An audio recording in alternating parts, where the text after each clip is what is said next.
আজ থেকে একটি লবঙ্গ নিয়ে একটি সূরা পড়ে সেখানে ফু দিয়ে ঘরের একটি গোপন জায়গা আছে, আমি কি বলে দেব, সেখানে রাখবেন, ইনশাআল্লাহ তাআলা আপনার ঘর থেকে ধীরে ধীরে অভাব অনটন দূর হয়ে যাবে।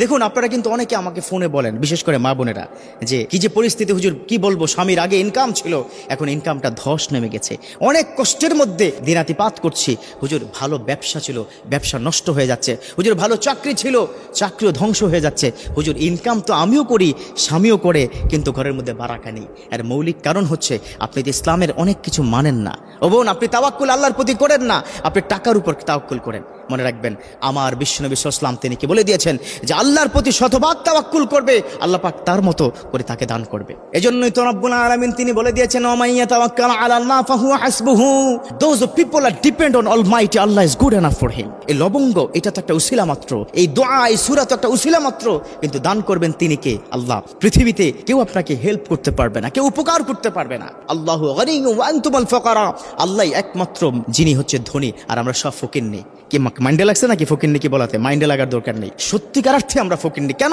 একজন ফকিন্নির কাজ কি বলুন তো? রাস্তার মোড়ে মোড়ে দাঁড়িয়ে অথবা বাসের মধ্যে উঠে আপনার কাছে চায়, আপনি দেন না, আরেকজনের কাছে চায়, সে দেয় না, আরেকজনের কাছে চায়, তার কাজে হচ্ছে চাওয়া, ঠিক কিনা? অতএব আমরা তো আল্লাহর কাছে কথায় কথায় চাই, তাহলে আমরা কি সবচেয়ে থেকে বড় ফকির না? ও, এবার বুঝতে পেরেছেন তাই না? আমরা ফকির, আল্লাহ পাক দান করবে, কখন দান করবে, কিভাবে দান করবে, আপনি কল্পনাও করতে পারবেন না। হাদিসের বর্ণনা, হযরত আলী রাদিয়াল্লাহু তাআলা আনহুর কাছে একজন মহিলা এসে বললেন, ও আলী, ও খলিফাতুল মুসলিমিন, আমি অনেক ইনকাম করি, আমার ঘরে ভালো আয় ইনকাম, কিন্তু ঘরের মধ্যে কোনো বারাকা নাই, অভাব দূর হচ্ছে না। অভাব দূর হয় না। আজকে দুটো কারণ বলে দিব অভাব কেন দূর হয় না, শুনতে চান তো সবাই? এক নম্বর হচ্ছে, আপনি যে ইনকামটা করেন সেই ইনকামের ক্ষেত্রে শুকরিয়া জ্ঞাপন করেন না। এক নম্বর কি? শুকরিয়া জ্ঞাপন করেন না, যার কারণে অভাব দূর হয় না। হযরত মুসা আলাইহিস সালাম যখন আল্লাহর সাথে কথা বলতে গিয়েছেন, কথা বলতে যাওয়ার সময় একজন মানুষ তাকে বললেন, আ মুসা, তুমি তো আল্লাহর সাথে কথা বলতে যাও, একটু বলে দাও আমার প্রচুর পরিমাণে সম্পদ, এই সম্পদ কিভাবে কমানো যায়। রব্বুল আলামিন মুসাকে বললেন, ও মুসা, তুমি তাকে বলে দাও সেজন্য না শুকরিয়া করে। মুসা আলাইহিস সালাম এসে তার উম্মতকে বলল, ও ভাই, আল্লাহ রব্বুল আলামিন বলে দিয়েছেন তুমি যেন না শুকরিয়া করো। লোকটা বলল, নো নেভার, কেন করব না?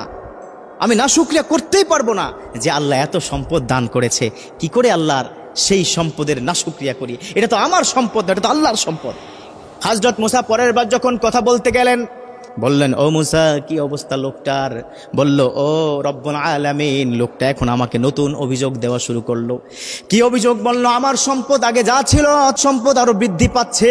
আল্লাহু আকবার। তখন আল্লাহ পাক মুসাকে বললেন, ও মুসা, মূলত কারণ কি জানো? মূল কারণ হচ্ছে সে যে শুকরিয়া জ্ঞাপন করছে, সে যে আমার প্রতি কৃতজ্ঞ, যার কারণে আমি তার সম্পদ বৃদ্ধি করে দিয়েছি। আমাদের মা বোনদের কিন্তু শুকরিয়া একটু কম, খবরদার শুকরিয়া জ্ঞাপন করবেন, আর তাওয়াক্কুল করবেন কি কার উপর? আল্লাহর উপরে। যেটা বললাম, আপনি যখন অফিস থেকে বা মাসের শেষে যে বেতনটা আপনি পান, আপনি যখন আলমারির মধ্যে টাকাটা রাখেন না, আপনার আলমারির মধ্যে প্রয়োজনে হয়তো আপনি এই টাকাটা খরচ করেন, আপনি একটা লবঙ্গ নেবেন। আসলে লবঙ্গ কিছু করতে পারে না, লবঙ্গ এটা মূলত একটা উসিলা মাত্র। একটা লবঙ্গ সাদা একটা কাপড়ের মধ্যে পেঁচিয়ে সূরাতুল ফাতিহা তার মধ্যে আপনি পড়বেন। কি পড়বেন? সূরাতুল ফাতিহা। কোনো বর্ণনা আছে সূরাতুল কাউসার, আপনি সূরাতুল কাউসারও পড়তে পারেন, সূরাতুল ফাতিহাও পড়তে পারেন। পড়ে সেটা ফু দিয়ে আপনার সে ড্রয়ারের মধ্যে রেখে দিবেন।